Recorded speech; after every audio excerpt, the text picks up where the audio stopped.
मेरी सूर्यदेव ठंडाते हैं, गरमाते हैं। अरे बाणासुर,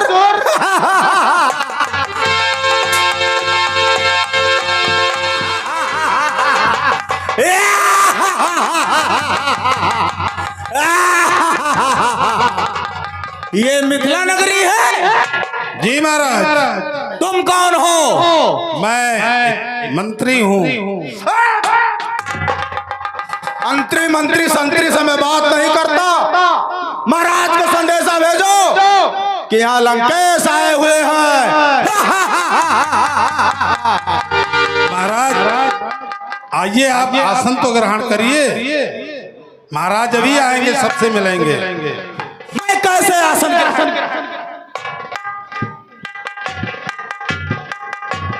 आइए महाराज। लंका नरेश दशानन का महाराज जनक के इस महोत्सव में स्वागत है। महाराज आइए, आसन ग्रहण करिए। आसन ग्रहण करें? मैं और आसन किसकी मजाल है जो मुझे बिठाए?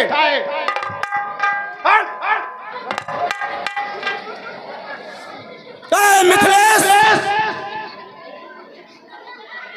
शांत लंकेश, लंकापति, आप आसन ग्रहण करें। नहीं नहीं नहीं,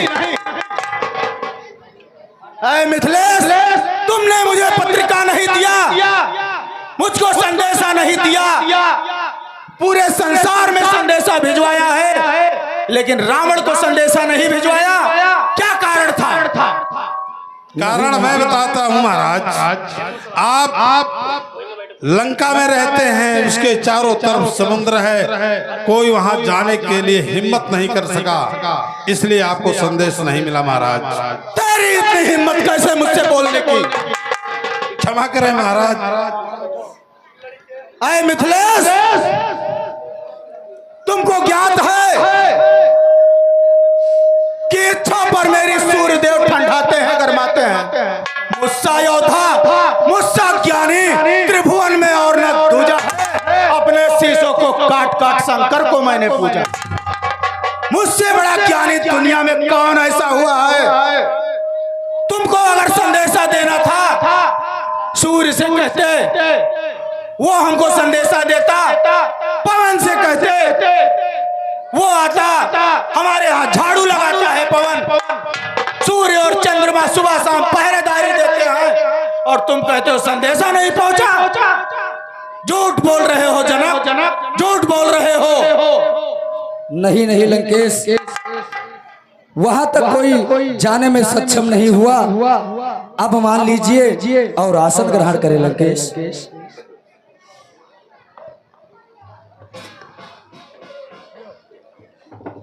बहुत बहुत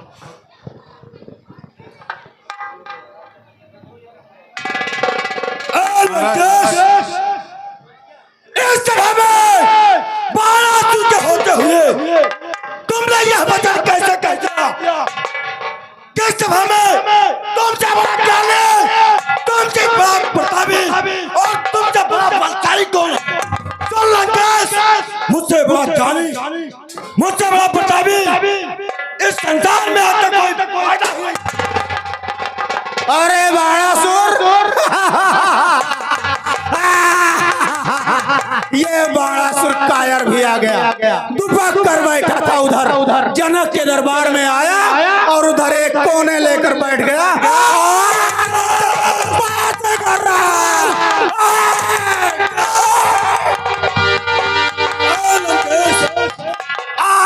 मौत बहुत नजदीक है।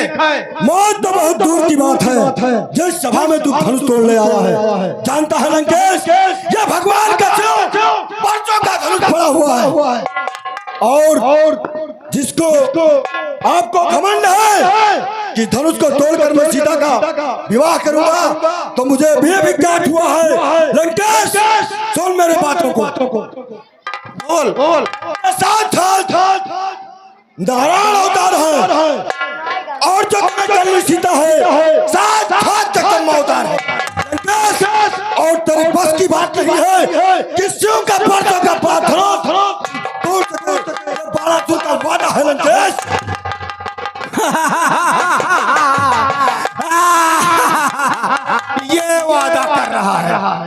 तीनों लोगों का स्वामी रावण, तीनों लोगों का विजेता रावण, उसको एक कायर जो है बाणासुर चुनौती दे रहा है। लंकेश, अगर कायर न होता तो समुद्र के बीच में अपना लंकेश लंका नहीं बनाता। मुझको ज्ञान की बातें कर रहा है, तुझको पता है कि मुझसे ज्ञानी, मुझसे योद्धा त्रिभुवन में और न दूजा है। मुझसे पंडित, मुझसे ज्ञानी कोई नहीं है, और तुम मुझसे बातें कर रहा है। सुन मेरी बात, तुमने सर को काट काट कर भगवान शिव को पूछा है, मैं भी उनकी आराधना करता हूँ। जितना काट आपको भी है उतना बाणासुर को भी है लंकेश। अरे कायर, जिस पर शिव विराजमान है उस पहाड़ को मैंने उठाया है, तुझ में क्या हिम्मत है? तू तो पाताल लोक का है। सुन लंकेश, जिसको पत्रिका ना मिला हो, जिसको पत्रिका ना मिला हो, विलाप करो, डूब के मरो, उनके दरबार में धनुष को तोड़ ले आ गया। अरे कायर, जिसके बाहुबल में बल है उसको पत्रिका की जरूरत नहीं है, वो उठा कर ले जाएगा। ये लंकेश का वादा है। सुन लंकेश, तू कायर है, कायर है, इसीलिए बिना पत्रिका के यहाँ इस दरबार में कायर नहीं हूँ मैं, किसी के बुलावे पर नहीं आता हूँ। जब मेरी मर्जी होती है तो मैं स्वयं वहाँ आता हूँ। कायर तो तू है, एक किनारे जाकर बैठा हुआ।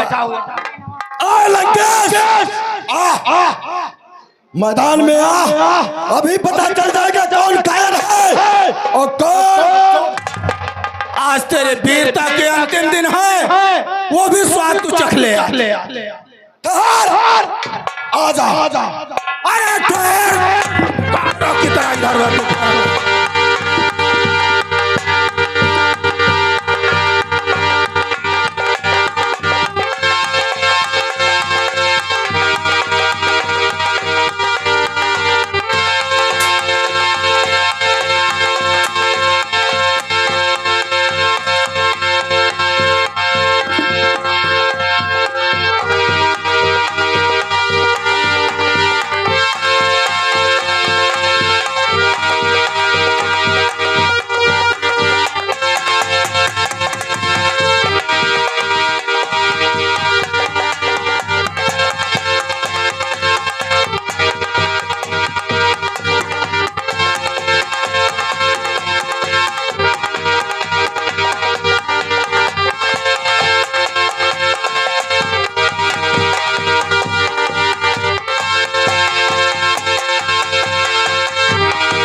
मुझसे तो जोधा है तू, लेकिन मेरा एक वचन सुन, और इस सभा में कह के जा रहा हूँ कि मुझसे वीर है, महान है, लंकेश है, त्रिभुवन कहता है तू। लेकिन सुन रावण, ये धनुष जो भगवान शिव का बरसों का पड़ा हुआ है, इसे तू नहीं तोड़ पाएगा, नहीं तोड़ पाएगा, नहीं तोड़ पाएगा। अरे कायर, मुझको कहता है कि नहीं तोड़ पाएगा?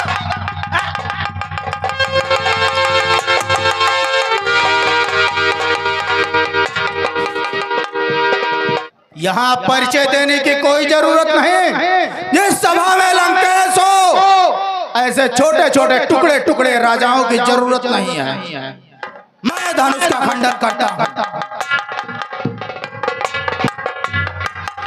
लंकेश, तुम्हारी नगरी लंका में आग लगी है, जाओ तुम अपना घर देखो।